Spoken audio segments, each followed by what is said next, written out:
Polda Bandung, ada hal yang menarik pernyataan dari si Denny ini, Kanit dari Polda Bandung. Dia bilang kasus ini rupanya sudah dilimpahkan dari 2016 ke Polda, dari Polres Cirebon. Nah, yang menarik adalah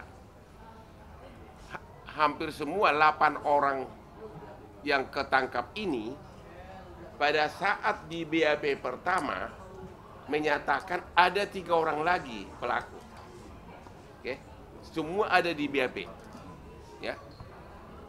Nah, tapi kemudian berubah, ya. Kemudian berubah sesudah mau limpah ke kejaksaan, mereka merubah BAP-nya. Ah, itu satu. Dari segi logika manusia normal pun nggak mungkin 8 orang itu ngarang cerita bersamaan di awal-awal pada saat ditangkap, ya kan? Berarti benar itu ada 3 orang, ya, dari penafsiran kita sebagai ahli hukum. Karena pada saat di BAP kan terpisah, hampir semuanya mengatakan ada 3 orang lagi. Tapi pada saat dilimpahkan ke kejaksaan, mereka merubah BAP sehingga diduga ada pengaruh di sini. Ada pengaruh di sini sehingga 3 orang ini bahkan sampai sekarang seolah-olah alamatnya tidak jelas, padahal itu harusnya di BAP itu ada, ya. Dan jadi himbauan kami kepada Bapak Kapolri adalah ini ada sesuatu yang tidak beres di penyidikan di awal. Kalau 8 orang pelaku sudah menyatakan ada 3 orang lagi sebagai pelaku yang lain dan itu bersamaan semua dalam BAP terpisah, ya, nggak mungkin itu karangan, nggak mungkin itu koinsiden. Tapi kemudian kok bisa di BAP berikutnya pada saat di BAP akhir, pada saat pelimpahan mereka merubahnya seolah-olah menyangkal bahwa keterlibatan 3 orang ini, ya. Yang kedua, pada saat ini produser Diraj pada saat mau syuting, ya, boleh diceritakan nggak ada oknum polisi yang datang menghalangi agar jangan dilanjutkan syutingnya? Ya, saya pada saat itu nggak ada di lokasi, tapi kebetulan tim saya yang bilang, dan sebelum datangi keluarga dulu, ya. Menatakan apa? Bilang apa? Oknum polisi bilang apa? Dia mengaku polisi dari mana? Dia nggak bilang sih dari mananya, cuman dia bilang intel aja. Pakai seragam atau pakai apa? Nggak, pakai baju bebas.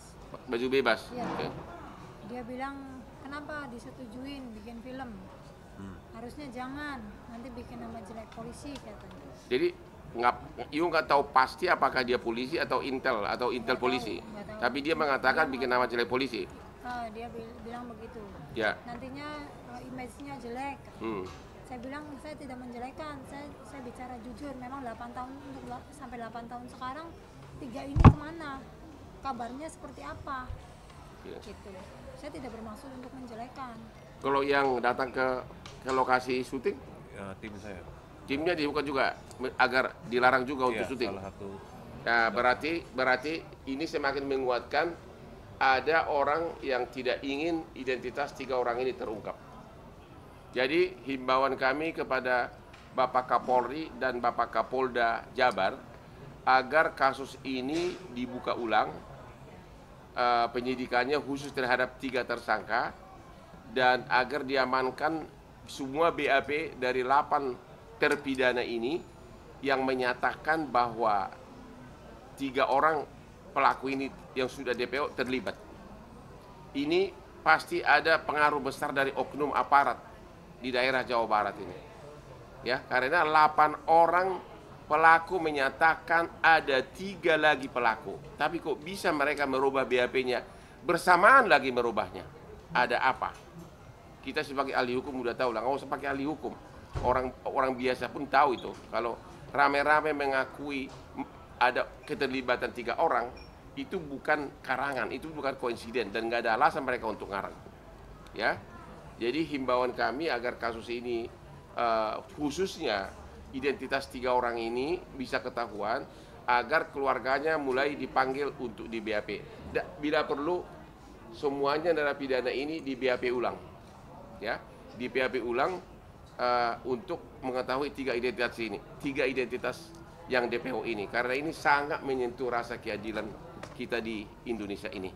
Masih ada lagi nggak? Ada yang mau diterangkan lagi? Ya, jadi intinya kalau saya bicara dari film, intinya kalau nggak ada film ini kan kasihan keluarga. Udah 8 tahun kasus sudah terkubur ya. Dan dengan adanya film ini bisa didampingin oleh pengacara top, ya kan? Dan Polda Jabar juga udah beli statement kemarin. Itu kan semua dorongan dari netizen. Kan awal saya ketemu kalian kan tidak bisa senyum seperti sekarang gitu. Ya, jadi intinya ya itulah, semoga keluarga mendapatkan keadilan. Itu filmnya udah tayang ya? Lagi jalan, lagi tayang Pak. Di Jakarta kapan? Lagi main. Lagi main di bioskop mana? Saya di sini ada nggak yang cocok jadi aspri gua untuk nonton? Iya, lagi main. Udah, Wah, yang baju merah? ya. Udah 6 hari Pak. Udah 6 hari ya, oke. Jadi 7 hari. Iya. untung di lu dong. Oke, namun demikian, tentu tetap terima kasih karena gara-gara itulah kasus ini, pengais keadilan ini. Bayangkan coba, mereka sendiri nggak tahu kejadiannya. Mereka kok waktu pertama kali disebutkan kecelakaan tunggal, yang mengatakan itu adalah oknum polisi, padahal motornya nggak rusak, handphonenya nggak rusak. Jadi dari awal ini sudah ada sesuatu kekurang seriusan penanganannya. Tapi perlu dijelasin dulu ke Pak Osman bahwa polisi minta diotopsi kan setelah itu. Dari pihak pengadilan. Dari pihak pengadilan diambil lagi mayatnya diotopsi. Diotopsi ya? Iya, karena itu ada dalam cerita film. Oke, juga. terus gimana coba? Jadi waktu yang memerintahkan otopsi itu siapa? Dari pihak pengadilan, katanya suruh diotopsi biar menguatkan pernyataan bahwa memang di dalam kemaluan korban sudah ada sperma gitu. Jadi diotopsi sesudah berapa lama meninggal? Diotopsi 9 hari. Oh, bukan pengadilan dong. Oh, berapa? Yang merintahkan siapa ya? Pokoknya ada perintah otopsi, 9 hari sudah meninggal. Iya. Oke, kan belum sampai ke pengadilan. Tapi akhirnya diotopsi benar bahwa memang adalah Ada bukti penganiayaan ada. Termasuk pemerkosaan juga ada. Oke, sekarang silakan bertanya. Dari mana? Oke Bang, dari paragraf Bang. Nah, pertama, kalau mengumumkan DPO harusnya nggak boleh samar-samar dong. Ya, jadi itu yang kami himbau lagi kepada Polda Jabar, tolong segera dilakukan. Makanya saya bilang tadi penyidikan ulang. Karena apa? Hampir dalam semua tindak pidana yang DPO, apalagi orang Indonesia, dia selalu pulang ke keluarganya, selalu menghubungi keluarganya. Jadi kalau identitasnya tahu, jejak digitalnya gampang didapat. Apalagi 8 tahun. Contoh nih, ini ada contoh nih. Ini tindak pidana kecil-kecilan. Waktu restoran kita Hotman yang di Tajur Bogor, manajernya bawa kabur uang penjualan 2 malam 170 juta. Dia dari pindah dari hotel ke hotel, sesudah dia terlibat judi online. Ketahuannya dari jejak digital. Dia mesan nomor baru dan sebagainya, pakai nick KTP yang lama sama emailnya. Itu bisa langsung kesambung ke Polres Bogor. Dari situ ketahuannya. Hanya gara-gara memakai email dan nicknya dia untuk, saya nggak tahu apa dia pesan nomor baru atau tidak. Makanya dari saya bilang tadi bahwa bagaimana bisa mengumumkan DPO kalau belum tahu identitasnya. Yang kedua, harusnya kan kalau memang sudah tahu, keluarganya dipanggil agar ketahuan, ya. Itu jejak digitalnya itu bisa dapat dari keluarganya. Tapi kalau siapa yang di DPO kan nggak tahu, ya kan? Ya ini yang saran kami kepada Polda Jabar, tolong agar BAP yang pertama dulu, di mana waktu si 8 pelaku ini yang sudah narapidana ini mengaku, itu dikumpulkan semua. Dan juga bila perlu di BAP ulang sebagai saksi mereka ini. Ya, itu. Yang kedua apa tadi?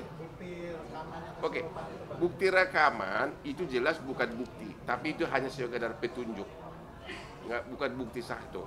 Ya, hanya sekedar petunjuk, tapi melihat sinkron semuanya dengan keadaan apa yang dia ceritakan di dalam kesurupan itu persis sama kejadian apanya yang dialami oleh korban. Itu hanya bukti petunjuk, ya, nggak bisa dipakai sebagai bukti yang sah, ya. Tapi yang paling utama adalah pengakuan dari 8 orang itu waktu dia BAP pertama. Yang ketiga apa? Nah, langkah dari Bang Hotman terhadap kasus ini, ya pengawalannya akan seperti apa? Langkahnya adalah inilah langkah pertama ini. Nah, ini sangat efektif ini. Ya. Ini langkah pertama karena ini pasti nanti akan ditayangkan seluruh media. Dan juga pertama barusan saya baru 5 menit ikut sudah langsung dapat informasi bahwa itu barusan dari penyidik itu, ya. Kita akan kawal terus, kita akan suratin terus, kita adukan terus sampai akhirnya orang-orang Polda melaksanakan tugasnya secara profesional. Yang lain? Bang, mau bertanya sama keluarganya. Ya, siapa? Katanya, tadi saya sempat mendengar Dari otopsi itu dari pihak kepolisian, nggak tahu pihak kepolisian, nggak tahu pihak pengadilan, saya nggak ngerti lah. Pokoknya memang ada perintah untuk otopsi di 9 hari itu. Terus yang kedua apa tadi? jadi apakah dari Polda Jabar sendiri sudah ada upaya untuk mengungkap 3 pelaku yang ini masih buron ini? Kemarin Polda datang ke rumah sih bilangnya sedang diusahakan, sedang diupayakan lagi.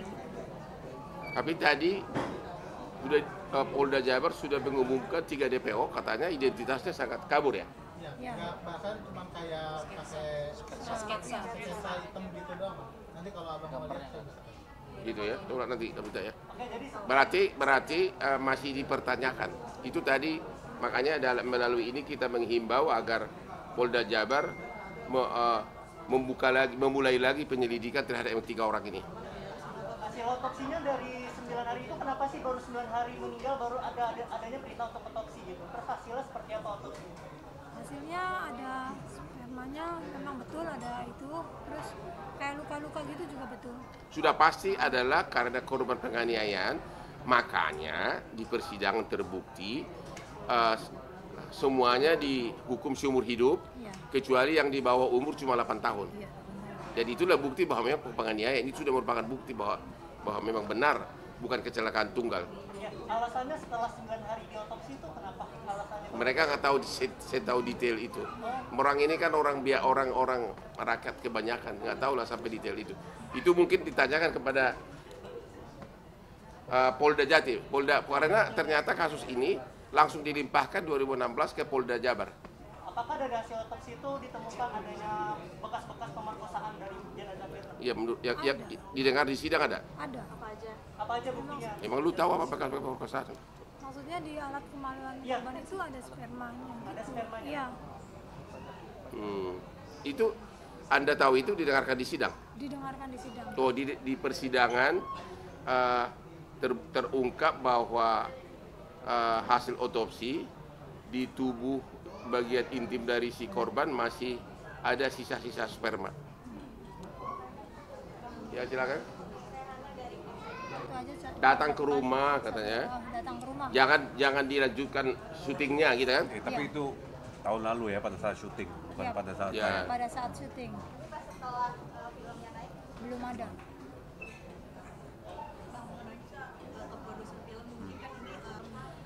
Almarhum Vina sama almarhum Egi Eki, berteman atau pacaran? pacaran. Oh, pacaran. Udah ada mau ke tunangan ya. Jadi udah ada rencana tunangan setelah lulus sekolah. Oke. Ada enggak dari pelaku ini yang cemburu atau cintanya ditolak atau apa? Dari keterangan yang korban masuk almarhum masuk ke tubuhnya temennya sih bilangnya ada dari cemburu gitu ada ya. Enggak, yang ngomong itu siapa? Almarhum waktu masuk ke badannya Linda itu. Oh, cemburu ya. Iya. ada Tapi gini deh. Memang dari 8 pelaku ini nggak pernah you dengar apakah dekat sama Enggak, cuma sama adik waktu kamu? Semasa hidupnya adik saya sempat bilang juga ada yang suka. nggak tahu yang suka yang mana nggak tahu. Oh, nggak tahu. Identitasnya nggak tahu Nggak juga. tahu, cuman sekedar cerita-cerita dari almarhum aja. Oke. Apa? Mungkin nanti ini kan baru pertama kali, ya kan? Jadi ya gua nggak tahu sampai sana. Mungkin akan datang nanti menyusul, ya. Karena ini baru pertama kali. Aku pun mulai ikut ini karena udah nggak tahan. Setiap malam ada jutaan netizen ganggu saya di WA saya bunyi terus, ya bunyi terus. Gua kira gara-gara video viralnya si Tante MB yang dia bilang tidak butuh cowok gitu. Ternyata Vina melulu. Akhirnya itu saya itu setiap malam itu harus di-silent. Kalau nggak di-silent, seluruh Indonesia pengaduan itu datang. Ya termasuk yang Vina ini. WA sama DM saya itu penuh mengenai Vina. Aku sendiri nggak tahu kasusnya, jujur aja. Langsung saya suruh tim Nano riset. Akhirnya baru mulailah tertarik untuk. Ternyata menarik sekali. Ya, jadi gimana TV One? Pernah sih keluarga nanyain setelah selesai sidang pun sempat nanyain juga yang perkembangan 3 pelaku ini. Terus tapi jawabannya masih sama, masih dalam penyelidikan terus. Oke. Ya. Nah, itu ke satu, kedua, kalau nggak ada film ini gimana keadilan untuk mereka ini semua? Ini semua kan kita di sini juga karena film ini kan. Ya. Jadi itu nilai positif itu yang harus dilihat. Benar. Dan banyak netizen itu nggak nonton, tapi mereka hanya bilang eksploitasi, kekerasan. Tapi itu sebenarnya apa yang terjadi dengan almarhumah dan juga disetujui oleh keluarga. Dan sudah divonis seumur hidup, itu nggak usah diragukan lagi. Ya. Sesuai. Hanya kecuali yang 3 orang itu. Ya. Ya. Kan udah seumur hidup, berarti benar-benar itu sudah pembunuhan serius. Dan Kalau seumur hidup, ntar dulu. Kalau seumur hidup berarti oleh hakim itu dianggap pembunuhan berencana dong. Ya 340. Kita belum baca putusannya ya. Ya berarti kemungkinan besar ada hakim menemukan ada motivasi. Karena nggak mungkin seumur hidup kalau bukan pembunuhan berencana. Iya kan? Karena mana seumur hidup ya. Iya. Ya berarti kita harus cari putusannya. Masih ada? Terakrab atau enggak keluarga nggak tahu. Berarti Memang jarang main ada anaknya. pelaku yang tiba-tiba tahu rumah Vina itu. Iya mungkin baru tahu atau dari awal saya nggak ngerti. Soalnya memang almarhum tuh nggak pernah main kalau ada yang samper. Nggak, itu makanya kita akan mencari putusannya dulu karena kenapa hakim menjatuhkan hukuman seumur hidup. Berarti apa ini? Berarti pembunuhan berencana. Kalau berencana berarti kenal. Gitu loh.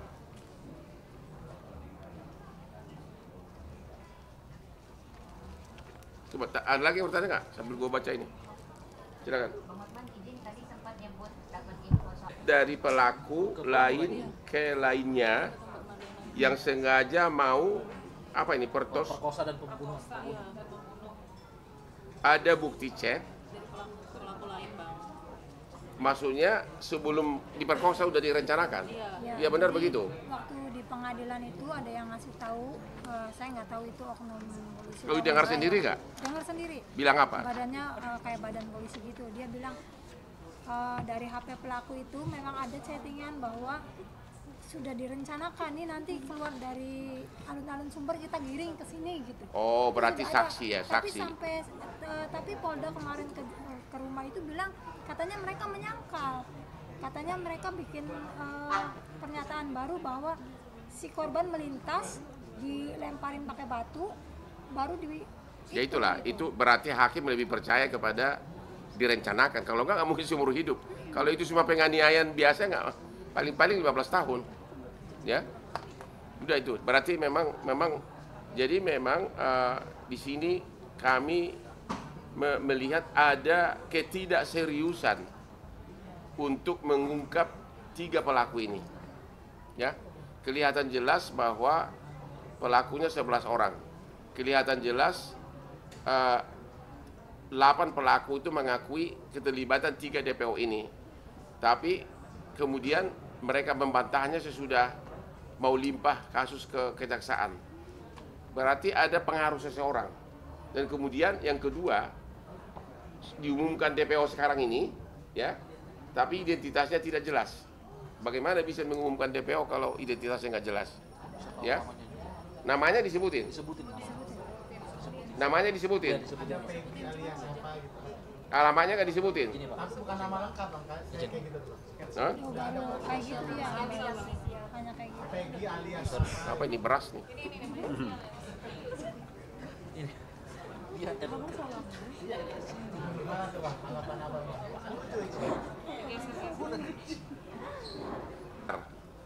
Di dalam pengumuman Humas Polda Jabar disebutkan di sini yang DPO-nya Peggy alias Perong, usia antara 22 sampai 30, jadi sekelamin laki-laki warga Indonesia. Yang menarik di sini adalah bisa tahu Desa Banjarwangun, Kecamatan Mudu, Kabupaten Cirebon. Pertanyaannya adalah apakah Bapak penyidik Polda Jabar sudah datang ke desa Banjarwangun ini sebelum mengumumkan DPO? Ya, apakah Polda Jabar sudah mendatangi desa Banjarwangun, Kecamatan Mundu, Kabupaten Cirebon? Apakah benar si DPO ini memang dari asal sana, dari keluarganya ada enggak? Itu kan gampang banget diteliti. Oleh karena itu dalam kesempatan ini melalui media ini kami memohon bantuan dari Kepala Desa Banjarwangun, Kecamatan Wudu, termasuk juga camatnya Kabupaten Cirebon, agar Bapak berkenan untuk mecek wargamu ada enggak warga bernama Peggy alias Perong dari desa Anda yang mungkin juga sudah menghilang, tapi keluarganya ada, ya. Ada 3. Jadi pertama Peggy alias Perong, Desa Banjarwangun, Kecamatan Mundu, Kabupaten Cirebon. Ya, mohon kepala desanya dan camatnya untuk meneliti warganya. Satu lagi Andi, kok nggak ada nama Hotman ya? Andi, usia 23 tahun sampai 31, antara 23 sampai 31, laki-laki. Tempat tanggal lahir juga sama, Desa Banjarwangun, Kecamatan Mundu, Kabupaten Cirebon. Mohon kepala desa, camat mencari, meneliti di desa kamu ada yang nggak pernah laki-laki bernama Andi. Satu lagi bernama Dani, umur 20 sampai dengan 28 diperkirakan. Sama juga dari Desa Banjarwangun, Kecamatan Mundu, Kabupaten Cirebon. Jadi Bapak penyidik Polda Jabar, khususnya Direktur Pidana Umum dan Kapolda, tolong benar-benar penyidik segera mendatangi desa ini. Ini desa ini jauh nggak dari kampungmu? Lumayan. Berapa jauh? 10 kilo ya. Jadi gini, nama ini dapat dari siapa sama desa ini? Berarti ada kan di berkas kan? Itu loh. Ya kenapa nggak diturunkan tim ke sana? Bapak Kapolri, ini wargamu ini benar-benar menangis ini Bapak Kapolri, kasihan ini. Nama desa TPO ini ada semuanya. Kenapa penyidik belum turun ke sana? Terima kasih. Saya belum mimpi, cuman waktu pas yang pelaku ketangkap itu saya didatengin, terakhir dia sudah bahagia. Tapi yang untuk masalah software Itu benar. Terus sudah dilepas. Iya. Satu lagi loh, aku belum puas. Aku mau ngomong lagi. Kalian kutip ya. Bikin rekam dong sekarang. Nggak yang tadi satu-satu. Biar ke seluruh warganya diumumin. Himbauan dari tim Hotman 911 dan juga keluarga almarhum Vina kepada camat, kepala desa dan seluruh warga desa Banjarwangun, Kecamatan Mundu, Kabupaten Cirebon. Ada 3 orang yang diduga sebagai pelaku penganiayaan menimbulkan meninggalnya Vina dan dugaan pemerkosaan, katanya berasal dari desa kalian, yaitu bernama Peggy alias Perong, Andi, dan Dani. Kalau memang 3 orang ini benar berasal dari kampung kalian, mohon segera dikasih tahu ke kepolisian dan juga kepada tim Hotman 911 di Instagram Hotman Paris Official agar segera dilakukan pencarian. Benar nggak 3 orang ini pernah tinggal di kampung kalian? Dan kedua, apakah keluarganya masih tinggal di sini? Keluarga dari 3 orang yang diduga pelaku pembunuhan dan pemerkosaan ini. Terima kasih dan bantuan kalian sangat diharapkan, ya, sangat diharapkan. Ya, terima kasih. Bahwa salah satu pelaku ini adalah orang tuanya dari oknum kepolisian, tapi itu belum ada kepastian. Terutama yang DPO ini, ya. Namun kita ada kecurigaan karena apa? Karena kok bisa gitu? Enggak, sepertinya masih kurang dilakukan penyidikan serius atas 3 orang ini. Jangan-jangan belum pernah ke desa itu, tapi DPO sudah diumumkan. Jangan-jangan, kita belum tahu. Kalau benar sudah diumumkan DPO oleh Humas Polda Jabar, tapi belum pernah ke desa itu, pertanyaannya, ada apa ini? Pasti ada sesuatu, rumput yang bergoyang. Ya makanya, kalau sampai Polda Jabar berani mengumumkan bahwa 3 DPO ini berasal dari desa ini, tapi penyidiknya belum pernah ke desa itu, minimum akhir-akhir ini, berarti ada pertanyaan besar, ada apa? Oke, udah terjawab ya? Pengumuman resmi institusi menyebutkan nama desa, berarti kemungkinan besar itu benar.